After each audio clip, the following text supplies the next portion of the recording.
नारी तू शक्ति स्वरूपा, नारी तू नारायणी। नमस्कार दोस्तों, मैं हूँ शिल्पी और आप सभी का स्वागत है हमारे इस विशेष कार्यक्रम में। आज हम मिलेंगे एक ऐसी महिला उद्यमी से जिन्होंने न सिर्फ अपने सपनों को साकार किया बल्कि अपने हुनर को पहचान दिलाने के लिए एक नए सफर की शुरुआत की। कर्मा जी, मैं चाहूंगी कि आप सबसे पहले हमारे दर्शकों को अपने सफर के बारे में बताएं, अपने जीवन के बारे में बताएं, अपने उस शुरुआती दौर के बारे में बताएं, अपने संघर्ष के बारे में बताएं और उस उड़ान के बारे में बताएं जिसने आपको इस मुकाम तक पहुंचाया है। नमस्ते, मेरा नाम कर्मा यंगजम भुटिया है और मैं सिक्किम से बिलोंग करती हूँ। मेरे एसएसजी का नाम है लोटस और हम लोग एसएसजी में हम लोग 50 मेंबर्स हैं वहाँ पे। पहले तो 2016 में फाउंडेशन हुआ था हमारा। फिर उस टाइम जब फाउंडेशन हुआ तो बहुत तकलीफ था उस टाइम मेंबर्स को बताना कि ऐसा होता है ऐसा होता है। फिर हम लोग ने मेंबर्स को ने 50 रुपीज़ कलेक्ट करके थोड़ा फंड रेज किया। फिर फंड रेज करके हम लोग ने हमारा स्टेट का SLRM को बोला कि हम लोग को ऐसा ट्रेनिंग करना है, तो वो लोग ने हम लोग को ट्रेनिंग दिया। फिर हम लोग ने हैंडमेड क्रोशे का बैग बनाना शुरू किया। पहले तो बहुत प्रॉब्लम था, वो मार्केटिंग के लिए बहुत प्रॉब्लम था। फिर 1 साल तो ऐसे गुजर गया, ऐसे बनाते बनाते गुजर गया। तो 2 साल के बाद हमारा स्टेट गवर्नमेंट ने कि हम लोग को एक स्टेज दिया कि ऐसा बिक्री करने के लिए। तो हम लोग गए और वहाँ पे थोड़ा थोड़ा वो एक्सपोजर हो गया, उसका वो बैग का प्रमोशन हो गया। फिर 2020 में हम लोग को सारस के लिए NLRM ने हम लोग को त्रिपुरा में बुलाया। त्रिपुरा में चले गए हम लोग। फिर वहाँ पे हम लोग को वो मिला, फूड स्टॉल और प्रोडक्ट का 2 स्टॉल मिला था त्रिपुरा में। तो वहाँ जाके 15 दिन का सारस किया और फिर वहाँ पे हम लोग को स्टेट अवार्ड मिला। तो बेस्ट वो प्रोडक्ट बोल के वो क्रोशे बैग का पैसा मिला वहाँ से अवार्ड का। तो फिर वहाँ से वो पैसा लेके फिर हम लोग ने और अपग्रेडेशन के लिए और ट्रेनिंग मतलब मांगा सरकार को, फिर दे दिया। फिर हम लोग ने तो पहले तो छोटा छोटा बनाते थे ना, फिर बाद में फंड रेज होने की माध्यम से फिर हम लोग ने और अपग्रेडेशन किया ट्रेनिंग को। फिर 2020 में तो त्रिपुरा में सारस गया। फिर 21 को हम लोग दिल्ली में गया, तो दिल्ली में भी अच्छा ही था। तो अभी हम लोग बिहार में आ गया, तो बिहार में भी अच्छा ही है, अभी अच्छा ही हो रहा है। लेकिन इतना प्रोडक्ट लेके आने नहीं पाया, इतना हैवी था।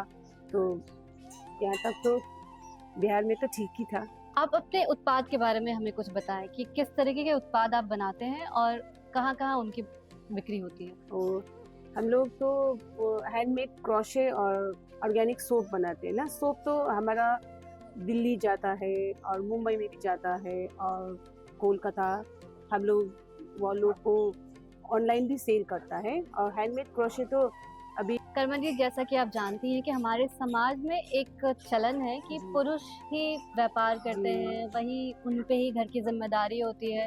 इसके बावजूद भी आप एक महिला होकर एक उद्यम को स्टार्ट की, एक महिला होकर एक बिजनेस को स्टार्ट की है। और अब आपको कैसा लगता है जब आप अपने घर में उस इनकम को ले जाती हैं? आपके घर के लोग क्या बोलते हैं? आपका सबसे बड़ा सपोर्ट कौन है आपके परिवार में?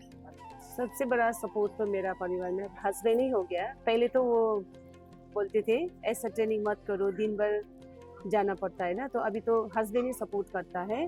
फिर सिक्किम में क्या है कि महिला लोग को हमारा CM साहब बहुत सपोर्ट करता है, स्पेशली SSG जो जीविका चलाते हैं वो लोग को तो बहुत सपोर्ट करता है। वो लोग को CM साहब फंड दे देता है, 5 लाख तो दे देता है। वो अगर जीविका अच्छा चलाना है तो ऐसा करने से हमारा CM साहब बहुत, सिक्किम का CM साहब बहुत हेल्प करता है। जीविका SSG के लिए तो बहुत अच्छा कर रहा है अभी CM साहब, तो फंड भी अच्छा ऐसा दे रहा है। तो अभी तो एकदम फैमिली में भी सब खुश है। तो मैं भी थोड़ा इंडिपेंडेंट हो गया हूँ, क्योंकि पहले तो मुझे थोड़ा सा पैसे के लिए भी हस्बैंड को बोलना पड़ता था कि इतने दे दो इतना। अभी तो मुझे कुछ नहीं बोलना पड़ता, मैं एकदम इंडिपेंडेंट हूँ, मैं जो भी कर सकती हूँ मैं इतना तो हो गया हूँ। कर्मा जी, जैसा कि आपने बताया कि आप 2020 में पहली बार सरस मेला में गई थी, उस समय से लेके अब तक क्या बदलाव आया सरस मेला में? जैसे कि बिहार में आपका ये पहला वर्ष है जी, जिसमें जी। आप सरस मेला में भागीदार बनी हैं। तो दूसरे राज्य के और बिहार के सरस मेला में क्या डिफरेंस आपको फ़ील हुआ? हाँ, बिहार वो हम लोग पहले तो दिल्ली, त्रिपुरा, नागालैंड गए थे। वहाँ पे भी अच्छा ही था। बिहार में आया, बिहार में भी अच्छा ही है। फर्स्ट तो मैं बिहार गवर्नमेंट को धन्यवाद देना चाहता हूँ, एसी में रखा और फिर यहाँ पे भी स्टॉल भी अच्छा चल रहा है। तो बिहार गवर्नमेंट को भी धन्यवाद कि मुझे यहाँ पे आके एक्सपोज़र जैसा मिल गया, क्योंकि थोड़ा वो भी होता है ना, एक-दूसरे से मिलने से अपना-अपना क्या बोलते हैं वो प्रॉब्लम क्या होता है, क्या है, अपना जीविका में क्या है, क्या हो गया, आपका कैसा था, ऐसा थोड़ा शेयरिंग हो गया, तो अच्छा लगा बिहार आके भी। तो आप अपने बिज़नेस के बारे में बताएँ, क्या ये बिज़नेस आपका अकेले का है या आप लोगों नहीं, ने ये कुछ लोगों के बिज़नेस साथ मिलके शुरू किया? नहीं, ये बिज़नेस तो मेरा अकेला नहीं है, हमारा एसएसजी स्वयं सहायता समूह का है ये। तो हम लोग 50 ऐसा मेंबर्स का है, सब लोग बनाते हैं इकट्ठा करके। तो हम लोग पैसा भी जमा करते हैं, तो फिर 1 साल के बाद हम लोग जितना पैसा हो गया उसका हिसाब करके, तो फिर प्रॉफिट नाफ़ा हम लोग को शेयरिंग में जाता है। तो फिर वो जितना पैसा लगाया ना, वो फिर हम लोग रखते हैं और जितना हम लोग का नाफ़ा होता है ना, वो लोग हम लोग दीदी लोग में थोड़ा-थोड़ा करके डिवाइड करके दे देता है। कैसा महसूस करती हैं कि महिला उद्यमी होने के नाते अपने सपनों को साकार कर रही हैं? कैसा महसूस करती हैं? बहुत अच्छा लगता है कि पहले तो कुछ भी नहीं था ना, पहले तो सिर्फ़ घर में बैठो, खाना बनाओ, बच्चे ऐसा। तो अभी तो एकदम वो होता है, प्राउड फ़ील होता है कि हम भी कुछ कर सकते हैं। सिर्फ़ लड़का लोग बिज़नेसमैन, एंटरप्रेन्योर नहीं बन सकते, हम लोग भी बन सकते हैं, नारी लोग। तो बहुत अच्छा लगता है कि ऐसा ऐसा जगह में आजीविका में आके तो इतना वो मिला ना, तो मुझे बहुत गर्व महसूस होता है कि मैं भी कुछ कर सकती हूँ बोल के। कर्मा जी, जैसा कि आप जानते हैं कि बिहार के सरस मेला का आयोजन जीविका करती है और जीविका समूह से कई दीदियां जुड़ी हुई हैं। अब आप देखें तो सिक्किम की पृष्ठभूमि और बिहार की पृष्ठभूमि अलग है। तो आप बिहार की जीविका दीदियों को क्या संदेश देना चाहती हैं कि वो अपने उद्यम में क्या कुछ बदलाव करें जिससे वो अलग-अलग राज्यों के भी सरस मेला में भागीदारी ले सकें? सिक्किम और बिहार में तो थोड़ा डिफरेंटली है कल्चर में। तो मैं ये बिहार का दीदी लोग को यही बोलना चाहती हूँ कि आप लोग भी आगे आइए और अपना जीविका चलाइए और किसी से डरने का वो नहीं है।